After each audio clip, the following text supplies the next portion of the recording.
नमस्कार साथियों। आशा करता हूँ आप सब अच्छे होंगे। और जो पहला वीडियो कल यूट्यूब पे आया था, तो आप सब ने काफ़ी अच्छा इंटरेस्ट दिखाया है।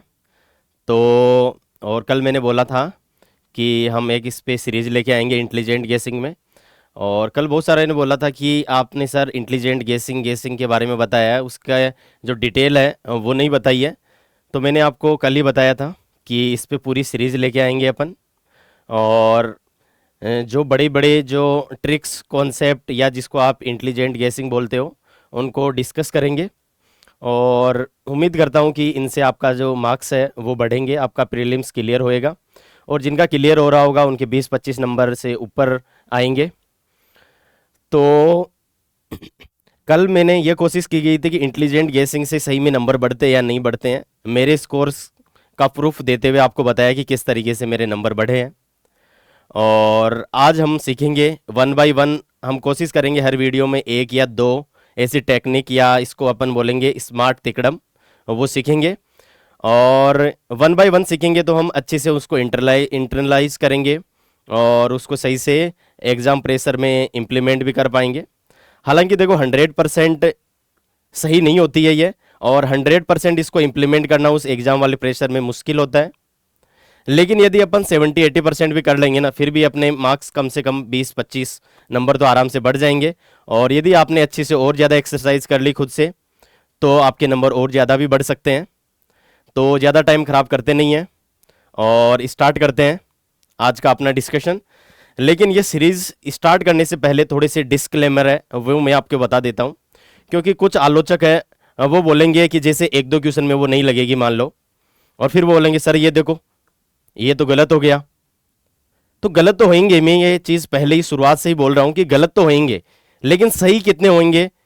सही आपके बहुत ज़्यादा होंगे। उसकी वजह से जो नेट स्कोर है वो हमेशा आपका पॉजिटिव ही रहेगा इससे।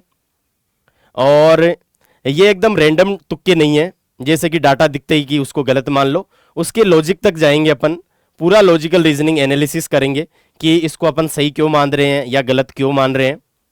उसके पीछे भी जो लॉजिक है वो अपन अच्छी से समझेंगे और उसके बाद में ही उसको लगाएंगे। ब्लाइंडली कभी भी नहीं लगाना है। सबसे पहले तो है कि नॉलेज, जितना भी अपना लिमिटेड नॉलेज है, एक सब्जेक्ट के लिए अपन ने एक बुक पढ़ी है, तो उससे उस क्वेश्चन को सोल्व करने की कोशिश करेंगे। यदि हम 50-50 तक पहुंचते हैं, फिर आगे कैसे बढ़ेंगे, तो इनमें ये जो अपनी जो स्मार्ट तिकड़म है वो हमारे काम में आएगी।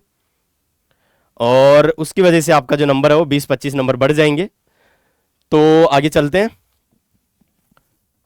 तो वही है, जल्दी जल्दी से मैं बता देता हूं इसमें भी कि वही है कि अपनी जो अपन जो बुक पढ़ेंगे उससे 30-40 क्वेश्चन है वो शॉर्ट शॉर्ट आएंगे। लेकिन उनमें भी अपने 3-4 क्वेश्चन गलत हो जाते हैं। वो क्यों गलत हो जाते हैं कि अपन सावधानी से क्वेश्चनों को नहीं करते हैं। तो यदि अपन ये तिकड़म सीख लेंगे ना, तो अपन को यूपीएससी वाले ट्रेप है वो समझ में आ जाएंगे। और वो ट्रेप आ जाएंगे तो हम जब उस क्वेश्चन को सोल्व कर रहे होंगे तो अपन सावधान हो जाएंगे कि यूपीएससी यहाँ पे हमारे से गलती करवाता है, यहाँ पे ट्रेप करता है। तो अपन सावधानी से करेंगे तो वो गलतियां नहीं होगी। तो इसकी वजह से 2-3 क्वेश्चन यहाँ पे और ज्यादा सही हो जाएंगे। और ये वाला जो पार्ट है, इसमें देखो मैं ये नहीं कहता कि ओनली यदि अपन ये वाली तिकड़म कर लेंगे तो ये वाले क्वेश्चन सोल्व हो जाएंगे। इनमें इनका नॉलेज है वो काम में आएगा, लिमिटेड नॉलेज, एक्स्ट्रा नॉलेज की कोई जरूरत नहीं है। तो वो लिमिटेड नॉलेज आपका जो एलिमिनेशन है उसमें हेल्प करेगा। और जो यूपीएससी का जो पैटर्न है उसको अपन समझने की कोशिश करेंगे कि यूपीएससी किस तरीके से वर्ड प्ले करता है या फिर किस तरीके से एक पैटर्न बनाता है। तो उसके माध्यम से अपन जहां पे भी फंसेंगे उसको लगाएंगे तो अपने क्वेश्चन के सही होने के चांस बढ़ जाएंगे। ठीक है। तो ये वाले क्वेश्चन यहाँ पे भी मैं कुछ एक्स्ट्रा ट्रिक होती है वो भी बताऊंगा कुछ टफ क्वेश्चन में, कि चारों में ही कुछ समझ में नहीं आ रहा है, फिर भी यदि आपका मन कर रहा है कि हमें करना है, तो कौन सा ऑप्शन अपन टिक लगाएंगे कि उसके चांस है वो सही होने के ज्यादा हो जाएंगे। ठीक है। तो इससे अपनी गलतियां कम हो जाएगी यदि अपन ये सही ट्रेप देख लेंगे तो। क्योंकि एक इस ट्रेप में भी एक पैटर्न आपको देखने को मिलेगा। और वो कहां से मिलेगा? यूपीएससी के पीवाईक्यू के एनालिसिस से। मैंने कहां से सीखा है? बहुत सारी चीजें हैं, वो मैंने बहुत डिटेल में इसका एनालिसिस किया यूपीएससी के पीवाईक्यू का, और कहीं से भी नहीं किया है मैंने। टेस्ट सीरीज है उसको, उससे अपन ये नहीं कर सकते कभी भी। और इसके अलावा थोड़ी बहुत हेल्प है वो मेरे को यूट्यूब से भी मिली है। और जहां पे भी हम फंस जाएं यदि उससे करेंगे तो अपना दो फायदा होगा, एक तो अपना टाइम बचेगा और दूसरा क्या होगा? दूसरा होगा कि अपने सही होने के चांस है वो बढ़ जाएंगे। चलो जी, जल्दी से मैं डिस्क्लेमर बता देता हूं और उसके बाद में अपन क्वेश्चन लेंगे। देखिए, जैसे कल वाला जो वीडियो था उसमें मैंने प्रूफ के साथ बताया कि इंटेलिजेंट गेसिंग है वो कैसे हेल्प करती है, और आज प्रूफ के साथ ही उस तिकड़म है, स्मार्ट तिकड़म है, उसको बताऊंगा। तो डिस्क्लेमर यही है कि देखो, नॉलेज बहुत सारे बोलेंगे कि सर फिर किताबें नहीं पढ़ते हैं, यही कर लेते हैं, इससे ही आ जाएंगे, नंबर बढ़ जाएंगे। लेकिन नॉलेज जरूरी है, ये सबसे जरूरी चीज है। ठीक है, उसके बाद में लॉजिक लगाना है, तब आराम से अपना प्रीलिम है वो उतनी ज्यादा मेहनत नहीं करनी पड़ेगी, आसानी से निकल जाएगा। और ये जो टेक्निक्स है, तिकड़म है, ये 100% फुल प्रूफ नहीं है कि हर केस में लगने वाली है। जैसे यदि मैं बोल दूं कि डाटा है, तो डाटा पे भी अपन एक एक्स्ट्रा एनालिसिस करेंगे कि डाटा के कब सही होता है, कब गलत होता है। हर केस में से नहीं कि डाटा दिखते ही आप गलत मार दो, वैसा नहीं करना है। उस तरीके से ब्लाइंड तिकड़म आपको नहीं लगानी है। और 70 to 80% केस में ये चीजें सही होगी, और वो प्रूफ के साथ मैं आपको दिखाऊंगा यूपीएससी के पीवाईक्यू में भी। इसकी वजह से आपका नेट स्कोर 20-30 नंबर बढ़ जाएगा। और ये ऑलरेडी मैंने बता ही दिया है कि किस तरीके से मैंने ये चीजें डेवलप की है। और एक चीज आप याद रख लेना हमेशा, हर पेपर में आपको 20-30 सवाल तो ऐसे मिलेंगे कि आपने कभी देखे नहीं होंगे। तो यूपीएससी को आप नॉलेज में कभी भी बीट नहीं कर सकते। लेकिन यदि आप यूपीएससी के माइंडसेट को पढ़ लोगे, और वो कहां से पढ़ोगे? यूपीएससी के पीवाईक्यू से। यूपीएससी के पीवाईक्यू सबसे बड़ी टेस्ट सीरीज, सबसे अच्छी टेस्ट सीरीज होती है। तो वहां से यूपीएससी का माइंडसेट है या उसका जो पैटर्न है ट्रेप का, वो आप समझ लोगे तो आपका काम हो जाएगा। और देखो, एक चीज और इसमें यही है कि हिंदी मीडियम के स्टूडेंट को इस तरीके की चीजें यूट्यूब पे बहुत कम मिलती है। तो इसलिए कोशिश यही रहेगी कि हिंदी मीडियम के स्टूडेंट है उनका प्रीलिम्स में जो सक्सेस रेशियो है थोड़ा सा कम है, तो उनको ये तिकड़म है, स्मार्ट तिकड़म, बहुत हेल्प करेगी। इंग्लिश मीडियम को भी करेगी, तो इसको अपन इंग्लिश में करेंगे, हिंदी और इंग्लिश दोनों में। अब बहुत सारे बोलेंगे कि सर वीडियो देख लेंगे तो काम चल जाएगा क्या? वीडियो देखने से काम नहीं चलेगा। उसके बाद में आपको खुद को बहुत ज्यादा और इन चीजों को इंप्लीमेंट करना पड़ेगा, बार बार 3-4 बार तो एटलीस्ट आप करोगे ना इन्हीं को वापिस, तभी वो आपके दिमाग में फिट होगी और उस प्रेशर में आप इनको इंप्लीमेंट कर पाओगे। इसलिए क्या होता है, बहुत सारे स्टूडेंट इनको देख के चले जाते हैं, एक आधा वीडियो 5-6 घंटे का, कि एक बार देख लिया और पेपर में चले गए, और फिर वहां पे गलत हो जाते हैं। तो इनका सही से इंप्लीमेंटेशन तभी हो पाएगा जब आप ढेर सारी प्रैक्टिस करोगे, यूपीएससी की पीवाईक्यू की भी। तो निरंतर प्रैक्टिस जरूरी है। और अपन पूरी जो तिकड़म है, ऐसे नहीं कि पूरी जो टेक्निक है वो एक ही वीडियो में कर देंगे। अपन बॉम्बार्ड नहीं करेंगे, 1 by 1 करेंगे, स्टेप बाय स्टेप चलते जाएंगे, ताकि अपन चीजों को बेहतर तरीके से सीख पाए। अभी इनिशियली आपको थोड़ा सा कम समझ में आएगा, लेकिन धीरे धीरे आपको समझ में आ जाएगा, क्योंकि एक ही क्वेश्चन में क्या होती है, 2-3 टेक्निक लगती है। तो अपन 1 by 1 जाएंगे। तो आज अपन एक तिकड़म है वो डिस्कस करेंगे यूपीएससी के पीवाईक्यू के थ्रू। हाँ, वो कभी कभी आपको 50-50 तक पहुंचाने में हेल्प करेगी, कभी सीधा आंसर भी निकाल देगी, वो वाली चीज। और फिर 50-50 में भी चले गए तो कभी कभी दूसरी वाली तिकड़म है वो आपकी हेल्प करेगी। देखो, सबसे पहले तो नॉलेज है, उसके बाद में ये सब चीजें हैं। अब एग्जाम प्रेशर में यदि आपकी 50-60% भी लग गई ना, तो आपका पक्का प्रीलिम निकल जाएगा। अब बहुत सारे आलोचक है वो बोलेंगे कि सर 1-2 केस ऐसे लेके आ जाएंगे क्वेश्चन कि सर देखो आपने ये बताया, ये तो लगी नहीं। मैं सीधा सीधा बोल रहा हूं कि कुछ केस में 20% मान लो, ज्यादा से ज्यादा, वहां पे ये चीजें फेल हो सकती है। लेकिन यूपीएससी के पीवाईक्यू के प्रूफ के थ्रू मैं आपको दिखाऊंगा कि कहां पे ये चीजें सही लग रही है।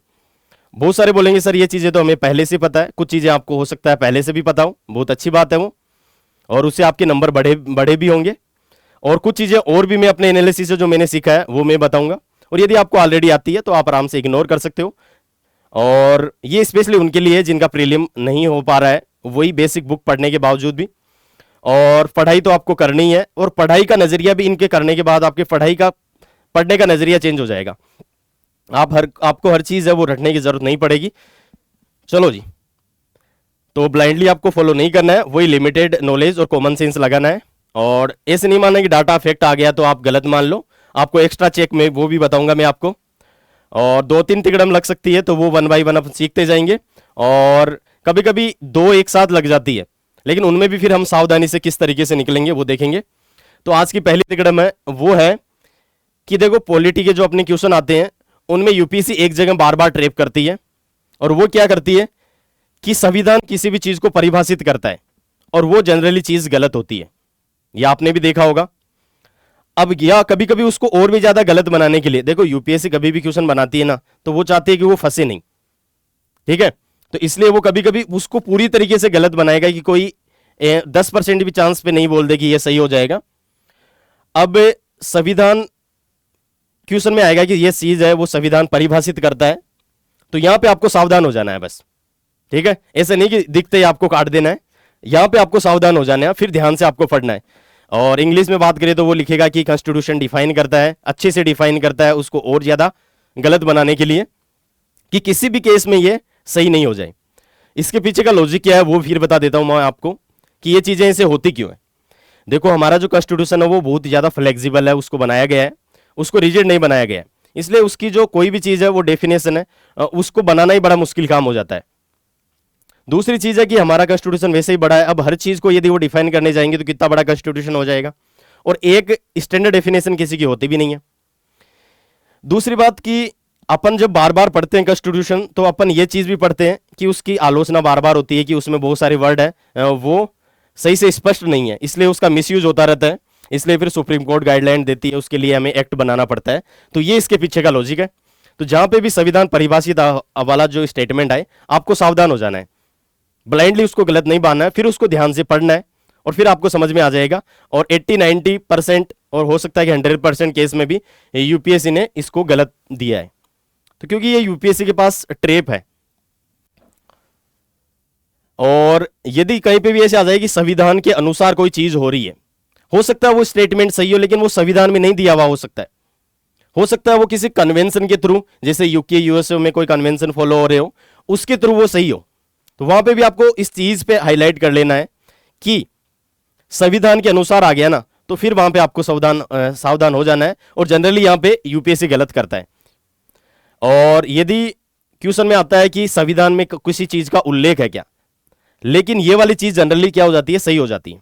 इसका उल्लेख अलग चीज है। देखो, उल्लेख में तो क्या है, वो वर्ड मेंशन, तो देखो संविधान इतना बड़ा है तो वो बार बार जाके चेक नहीं करेगा कि ये वर्ड मेंशन है या नहीं मेंशन है, तो उल्लेख एक डिफरेंट चीज है, उसको इसके साथ कंफ्यूज मत करना कि संविधान के अनुसार या फिर परिभाषा में। उल्लेख अलग चीज है और परिभाषा अलग चीज है। ठीक है, और इंग्लिश में बात करें तो अकॉर्डिंग टू कॉन्स्टिट्यूशन, और इसको मेंशन किया गया है, और इसमें भी हिंट आपको देगा यूपीएससी। तो स्टार्ट करते हैं पहले वाला क्वेश्चन, ये सीएससी 2017 में आया है। अब देखो, कुछ कुछ क्वेश्चन में अपन में ये वाली जो तिकड़म कहां लग रही है वो बताऊंगा। इसमें एक आधी तिकड़म अपन को और भी लगानी पड़ सकती है, नॉलेज भी अपन को लगाना पड़ सकता है, तो उससे अपना आंसर आ जाएगा। इसलिए अपन पहले जो तिकड़म है वो कहां लग रही है उसको मैं आपको बता देता हूं। अकॉर्डिंग टू ये वाला दूसरा वाला स्टेटमेंट देखो, भारत के संविधान में अधिकथित उपबंधों के अनुसार लोकसभा में अध्यक्ष का पद बहुमत वाले दल को जाता है और उपाध्यक्ष का पद है वो विपक्ष को जाता है। तो यहां पे वही आगे कि संविधान के अनुसार, और यहां पे आपको सावधान हो जाना है, अपने संविधान में ऐसा कुछ नहीं लिखा हुआ है। ठीक है, तो ये वाला आप गलत मान लोगे तो 50-50 पे आगे। अब ये वाला स्टेटमेंट पढ़ो। अब देखो, इसमें भी दूसरी तिकड़म लगेगी या आपका नॉलेज लगेगा, और उससे आप क्वेश्चन को आराम से सोल्व कर लोगे और आपको 2 नंबर मिल जाएंगे। ठीक है, जैसे पहला स्टेटमेंट है कि लोकसभा अथवा राज्य की विधानसभा के निर्वाचन में जीतने वाले उम्मीदवार को घोषित किए जाने के लिए मतदान का कम से कम 50% पाना अनिवार्य है। लेकिन आपको पता है कि 50% नहीं होता है, जिसको ज्यादा वोट मिलते हैं वही जीत जाता है। तो इसलिए ऐसे नहीं कि ब्लाइंडली आपको फॉलो करना है कि डाटा दिख गया तो मैं इसको भी काट देता हूं। ठीक है, तो जैसे कम से कम 50% नहीं होता है, तो देखो यहां पे हो गया मैनिपुलेशन, तो ये भी गलत हो गया। तो इससे आपका आंसर क्या आ जाएगा, एक सेकंड सॉरी, इससे आपका आंसर हो जाएगा डी। तो इस तरीके से आपको काम करना है। तो ये हो गया 2017 वाला क्वेश्चन। अगले वाला क्वेश्चन देखते हैं। तो अपन जो तिकड़म कहां पे लग रही है उस पर अभी डिस्कस करते हैं, बाकी का जो पार्ट है वो आगे वाले लेक्चर में और अपन कर लेंगे इसको। इसमें देखो, ये वाला क्वेश्चन है, ये 2019 का क्वेश्चन है। इसमें ये वाली चीज पढ़ो आप कि संविधान परिभाषित करता है, कॉन्स्टिट्यूशन ऑफ इंडिया डिफाइन करता है किसको, इनकेपेसिटी और प्रूव्ड मिसबिहेवियर क्या होता है, जज of supreme court of India में, जब उसको हटाने की चीज चल रही होती है। यहां पे भी देखो, संविधान परिभाषित करता है, तो क्या भारत के उच्चतम न्यायालय के न्यायाधीशों की असमता और सिद्ध कदाचार को गठित करते हैं। तो ये काट दो। तो यहां से क्या हो जाएगा कि आप क्या हो जाएगा, जैसे ये दूसरा काट दिया, अब ये इनमें आपको लगाना है। ठीक है, इसके बाद में भी आप आराम से कर लोगे इस क्वेश्चन को, लेकिन अभी अपन इसी चीज को डिस्कस करते हैं। आगे आने वाले लेक्चर्स में आगे और जो हम तिकड़म सीखेंगे और नॉलेज की हेल्प से आराम से इस क्वेश्चन को आगे आप सोल्व कर लोगे। ठीक है, चलो जी। तो इसमें यह बता रहा हूं कि जहां पे कॉन्स्टिट्यूशन डिफाइन करता है वहां पे कैसे कैसे गलत दिया है, वो प्रूफ के साथ मैं आपको बता रहा हूं। इस वाले क्वेश्चन में ये देखो, टर्म ऑफिस ऑफ प्रॉफिट है is well define in the constitution. परिभाषित नहीं, भली भांति परिभाषित है। तो भली भांति कैसे परिभाषित होता है बताओ? तो ये भी आपका गलत हो जाएगा, और ये आपका गलत हो जाएगा, तो यहां पे आपका सीधा आंसर आ जाएगा, तीसरे को काटते ही आपका आंसर आ जाएगा ये। ठीक है, चलो जी, ये सीएससी 2019 का क्वेश्चन था। आगे चलते हैं, आगे ये वाला क्वेश्चन है। तो इसमें देखो, कॉन्स्टिट्यूशन ऑफ इंडिया डिफाइन करता है किसको? बेसिक स्ट्रक्चर को, और उसको वो भी किस टर्म में? Federalism, secularism, fundamental rights, democracy. Constitution नहीं करता है, सुप्रीम कोर्ट करता है। चलो जी, ये काटो। कॉन्स्टिट्यूशन ऑफ इंडिया प्रोवाइड करता है judicial review to safeguard the citizen liberty to preserve the ideal on which constitution is best. यहां पे भी कॉन्स्टिट्यूशन प्रोवाइड नहीं करता है, वो उसका इंटरप्रिटेशन उस तरीके से किया गया है। कहीं पे भी ऐसे जुडिशियल रिव्यू ऐसे नहीं लिखा गया अपने कॉन्स्टिट्यूशन में। तो ये देखो, यहां पे भी भारत का संविधान व्यवस्था करता है और संविधान परिभाषित करता है, तो दोनों ही गलत हो जाएंगे, तो अपना आंसर हो जाएगा डी। बहुत सारी कोचिंगों ने इसका आंसर ए दिया था, लेकिन वही कि देखो यूपीएससी अपने ट्रैप को अच्छे से फॉलो करती है, तो आपको इसमें फंसना नहीं है। तो देखो सीधा सीधा आंसर आ गया आपके, बहुत सारों का ये क्वेश्चन गलत हुआ होगा। चलो जी, ये वाला क्वेश्चन देखो, ये सीएससी 2022 में आया हुआ है। ठीक है, तो इसमें ये देखो, कॉन्स्टिट्यूशन ऑफ इंडिया डिफाइन करता है सिविल कंटेम्प्ट को और क्रिमिनल कंटेम्प्ट को। ये लो जी, ये काट दो। अब देखो, अभी तो क्या है कि मैं आपको वो बता रहा हूं कि वो तिकड़म कैसे लग रही है, लेकिन ऐसे जनरली काटना नहीं है, एक बार सोचना भी आपको। ठीक है, तो यहां से आपका क्या हो जाएगा? तीसरा कट जाएगा, तो ये देखो 50-50 में आ गया। अब यहां पे भी आपको आराम से कर दोगे, जैसे चौथा, पहला दूसरा दोनों में। अब देखो, एचएन सान्याल कमेटी है, उसमें कंटेम्प्ट ऑफ कोर्ट एक्ट पास किया गया है, तो वो पास किसने किया होगा? पार्लियामेंट ने किया होगा। तो ये बात इसमें बोल रहा है कि in India parliament is vested with the power to make the law on contempt of court, कि न्यायालय के पास न्यायालय की अवमानना के विषय में कानून बनाने के लिए संसद को पावर है। तो ये चौथा तो इसके साथ साथ आएगा ही, तो इसका आंसर क्या हो जाएगा? 1 to 4 हो जाएगा। चलो जी, आगे ये भी 2022 का क्वेश्चन है, इसमें भी देख लेते हैं। तो कॉन्स्टिट्यूशन कभी भी चीजों को क्लासिफाई नहीं करता है। ठीक है, तो परिभाषित करने की बात आ जाए, क्लासिफाई की बात आ जाएगी, देखो कॉन्स्टिट्यूशन है वो क्लासिफाई करता है। जनरली ऐसी चीजें होती है कि इस तरीके से होते हैं कि कैबिनेट मिनिस्टर होते हैं, मिनिस्टर ऑफ स्टेट होते हैं, लेकिन कॉन्स्टिट्यूशन ऐसा डिवीजन नहीं करता है। तो ये वाला काट दो। ठीक है, ये वाली चीज आपको नॉलेज, आपको पता है। अब कोई बोलेंगे सर ये देखो ये डाटा आ गया, मैंने तो इसको भी गलत मान लिया। आपको नहीं मानना है, हालांकि आपने लक्ष्मीकांत में दिया हुआ है, तो बड़ी आसानी से ये आपका सही हो जाएगा। ठीक है, तो इसका आंसर ये हो जाएगा। चलो जी, ये सीएससी 2022 का क्वेश्चन देखते हैं। इसमें देखते हैं कि क्या चीज है। यहां पे देखो, according to the constitution, Bharat के संविधान के अनुसार, attorney general of India submit his resignation when the government which appointed him resign. Bharat का महान्यायवादी अपना त्याग पत्र दे देता है जब वह सरकार जिसने इसको नियुक्त किया था तो वो इस्तीफा दे देता है। लेकिन ऐसा कॉन्स्टिट्यूशन के हिसाब से नहीं होता है, जनरली ऐसी चीजें फॉलो होती है, लेकिन कॉन्स्टिट्यूशन में कुछ भी नहीं दिया हुआ है। तो ये वाला काट दो, तो दूसरा काट जाएगा, तो आगे 50-50 में ये वाला भी आप कर लोगे। वैसे यहां पे भी एक तिकड़म लगती है, लेकिन वो आगे वाले लेक्चर में देखेंगे कि किस तरीके से ये एंड वाली तिकड़म खेलता है। ठीक है, तो उसको आगे वाले में देख लेंगे, तो उससे पूरा ये आराम से सोल्व हो जाएगा। चलो जी, ये क्वेश्चन आपका कौन सा है? 2023 का है। ठीक है, अब इसमें ये वाला देखो, article 335 of constitution of India, यहां पे भी वही डिफाइन करता है, परिभाषित करता है किसको? The term efficiency of administration को। यदि इसको आप काट दो तो आपका आंसर क्या आ जाएगा? ये वाला आंसर हो जाएगा। वैसे ये क्वेश्चन टफ लग रहा होगा आपको, लेकिन आराम से आप कर लोगे। मैं ये नहीं कहता कि इस स्टेटमेंट को नहीं पढ़ना है, इसको भी पढ़ना है और फिर आराम से आपको लगाना है। अभी मेरे को बताने का मकसद है कि ये तिकड़म किस तरीके से यूपीएससी के पीवाईक्यू में वर्क कर रही है। चलो जी, ये 2025 का क्वेश्चन देख लेते हैं। कहीं पे भी मेंशन नहीं है पॉलिटिकल पार्टी कॉन्स्टिट्यूशन में, लेकिन इतना बड़ा कॉन्स्टिट्यूशन, कहीं ना कहीं तो पॉलिटिकल पार्टी की बात होती होगी, स्पेशली आर्टिकल शेड्यूल 10 में। और इसका हिंट देखो यहां पे आपको दे दिया है 10 शेड्यूल में। तो आप सबसे पहले तो यही सोच लो कि 10 शेड्यूल में कहीं पे मेंशन है या नहीं है पॉलिटिकल पार्टी। तो वहां से ये कि ये वाला स्टेटमेंट तो आपका गलत हो जाएगा, और ये वाला फिर आप आराम से कर लोगे। और यहां पे भी एक तिकड़ा मोड़ लग रही है, वो आगे आने वाले लेक्चर में अपन देख लेंगे कि यूपीएससी पॉलिटी वाले क्वेश्चन में नाउन को चेंज करता है। जैसे यहां पे ये नाउन है ना, कि यदि कोई क्वेश्चन आ जाता है कि 10वीं अनुसूची के अधीन यदि कोई बात आ जाती है, कौन डिसाइड करता है? तो यहां बताया राष्ट्रपति। राष्ट्रपति नहीं करता है, स्पीकर या चेयरमैन करता है। तो यहां पे भी यूपीएससी ट्रैप करती है, ये आगे वाले लेक्चर में अपन देख लेंगे। तो ये भी गलत हो गया, तो आंसर आपका हो जाएगा डी। ठीक है, ये भी सीएससी 2025 का क्वेश्चन है। इसमें ये वाला स्टेटमेंट पढ़ो आप कि according to the provision of constitution of India, वही आ गई बात, member of house of the people on being elected as a speaker shall resign from his political party immediately, कि संविधान के अनुसार यदि कोई सदस्य निर्वाचित हो जाता है स्पीकर, तो वो उसको तुरंत त्याग पत्र देना पड़ता है। ऐसा नहीं होता है संविधान के अनुसार, एक कन्वेंशन है यूके में। ठीक है, तो इसको यदि आप काट दोगे, सेकंड को आप यदि काट दोगे तो आपका आंसर आ जाएगा।